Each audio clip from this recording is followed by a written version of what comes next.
गुजरात में हुए चुनाव के परिणाम को लेकर भारत से बाहर रह रहे भारतीयों में भी खासा उत्साह देखने को मिला है। सारे लोग लालच से ऊपर उठ करके भांति भांति के जहर से ऊपर उठ करके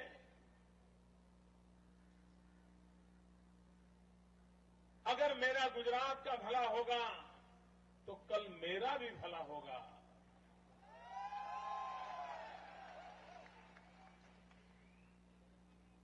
ये छोटी चीज नहीं है।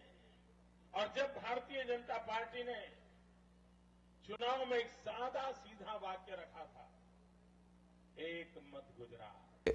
मोदी की जीत के जश्न में शामिल होने के लिए न्यू जर्सी की ओर रवाना होने से पहले इंडो अमेरिकन इंटेलेक्चुअल्स फोरम के नारायण कटारिया ने हमें बताया कि वो इस जीत में क्या कुछ पढ़ रहे हैं। नरेंद्र मोदी की जीत एक बड़ी खबर है, न केवल भारत बल्कि भारत के बाहर भी। और नारायण जी, आप ये जो चुनाव गुजरात में हुए उनको रात भर आप उनके परिणामों की प्रतीक्षा करते रहे। क्या आपको लगता है जो परिणाम रहे इनमें आप क्या पढ़ते हैं?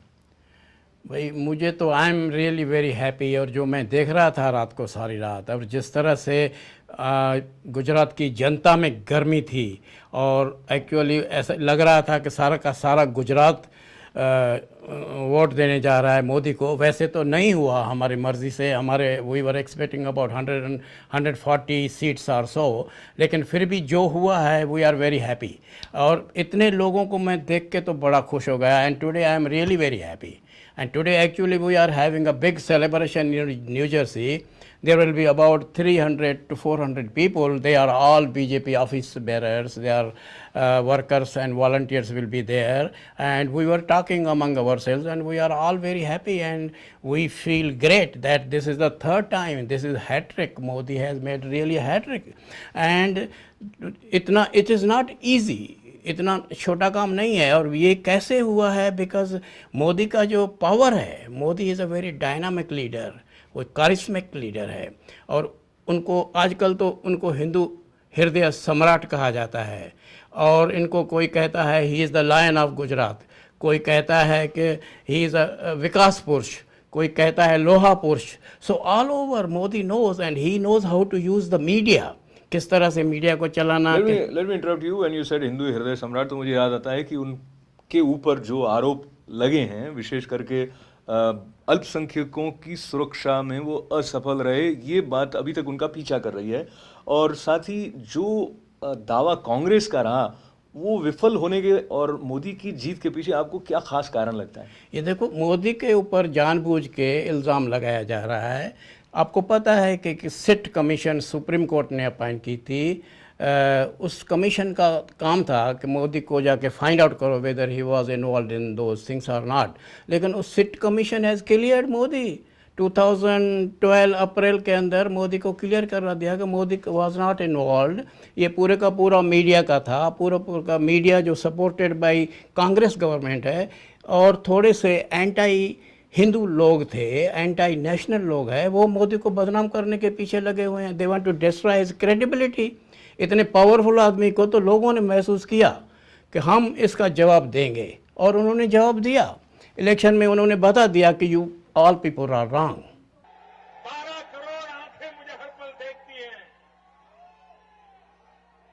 और भाइयों बहनों,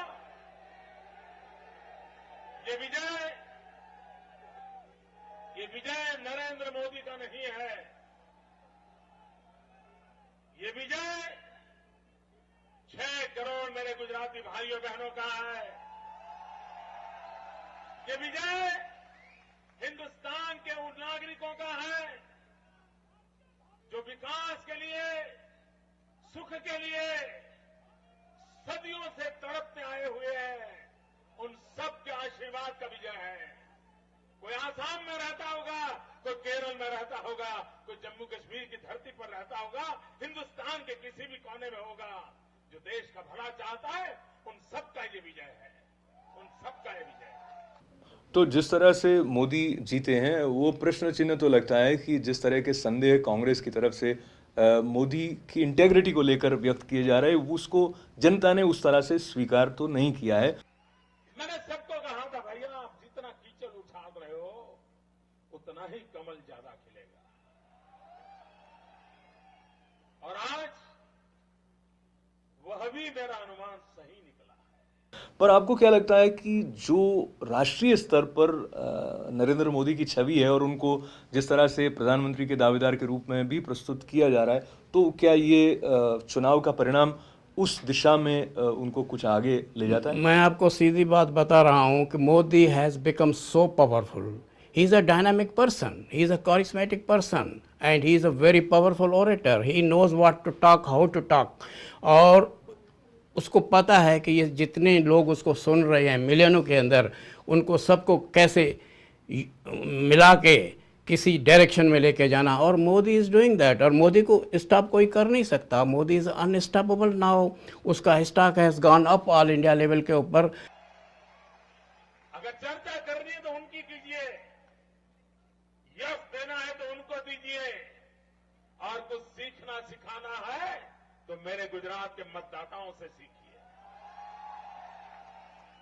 सारे के सारे लोग, Modi is the only leader to whom people are looking. Let's talk about facts, Narayan ji, in terms of what has been Modi's contribution. तो आपके हिसाब से गुजरात के विकास में क्या खास योगदान मोदी ने किया? भाई आपको पहले ये पता होना चाहिए, जब मोदी 11 साल पहले जहाँ he become chief minister, at that time there was 2000 megawatt की शॉर्टेज थी इलेक्ट्रिसिटी की. अब इलेक्ट्रिसिटी सरप्लस है. पानी नहीं था, नर्मदा से उसने पानी उठाया, सारे शहर को पानी दे दिया. Education system was not so good. अभी वो बहुत बढ़ रहा है. इंडिया की जो इंडस्ट्रियल प्रोडक्शन है, टोटल प्रोडक्शन उसका 16% गुजरात पैदा कर रहा है. और गुजरात कितना छोटी सी स्टेट है, ओनली 60 मिलियन पीपल हैं. तो ये इतना बड़ा काम कर रहा है. और दूसरा बड़े में बड़ा दूसरा काम जो किया, इंडिया की एग्रीकल्चर प्रोडक्शन देखिए, खाली 4% है, गुजरात की 11% है. Gujarat is number 1 in James. Gujarat diamond के व्यापार के अंदर सारे गुजराती लोग ऑल ओवर फैले हुए हैं. मैं गुजराती लोगों को सैल्यूट कर रहा हूँ.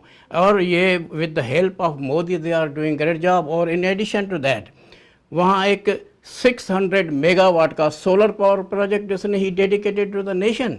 ये छोटी बात नहीं है, ये बहुत बड़ी बड़ी बातें हुई हैं. और ये मोदी ने की हैं in spite of the attack, unnecessary attack, ये डेलिबरेट अटैक, ये मिससीवियस अटैक हैं. ये पूरे मीडिया और ये सब लोग मिलके मोदी को अटैक कर रहे हैं, जानबूझ के कर रहे हैं. They want to stop him from becoming the prime minister of India. लेकिन it is not possible now. नहीं, जस्ट शब्दों की तरफ जाते हुए थोड़ी देर पहले आपने कहा कि Modi knows how to work with media, और ये भी एक बात आती है कि मीडिया उनको अटैक करता रहता है. पर इस कंट्रोवर्सी या ये जो समझिए अलग अलग तरह के विचारधाराएं, उनकी तरफ न बढ़ते हुए हम अगर बात करें कांग्रेस की गुजरात में भूमिका की, और ये भी याद करते हुए कि इस चुनाव के समय जब हिमाचल प्रदेश में कांग्रेस फिर से जीत कर आई है, तो कांग्रेस जिस तरह के दावे कर रही थी या राहुल गांधी गुजरात में आकर जो बातें कह रहे थे, वो जनता ने स्वीकार नहीं की. इसके पीछे आप क्या कारण मानते हैं? उनका और इनका, हमारे नरेंद्र मोदी का डिफरेंस देखिए. नरेंद्र मोदी इज़ पूरे का पूरा भक्त है. वो उसका फॉलोअर है ऑफ स्वामी विवेकानंद. अब स्वामी विवेकानंद को जो फॉलो करेगा, that's why he is thinking of the nation. He wants to take the India to the pedestal of glory. Bharat Mata को ऊपर लेके जाने का है. विजय विजय होता है, मानना पड़ेगा. अगर बीजेपी की 93 सीट होती तो भी शपथ बीजेपी सरकार का ही होना था. लेकिन मैं आज पॉलिटिकल पंडितों को देख रहा था कि उनको ये सिंपल अरिथमेटिक वो भूलने में इंटरेस्टेड थे.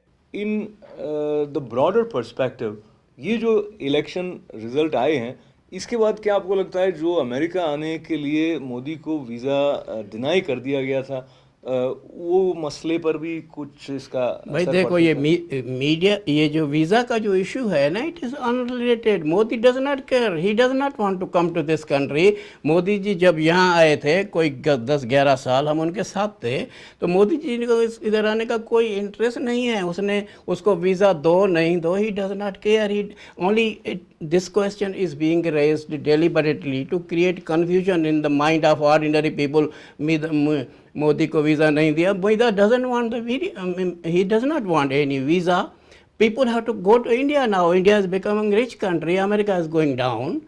So I like this country. I love this country. I love India too. I love both the countries. But these vested interests. They create news unnecessarily. So basically, what Narayan Kataria says is that Modi does not care for the visa of America, but he has definitely proved that he cares for the people of Gujarat, and people of Gujarat have also shown that they do care for Modi. Thank you very much for coming Thank to you, the Ji. studio Thank and you. sharing all Thank these you. Thanks a valuable lot. thoughts. Thank you.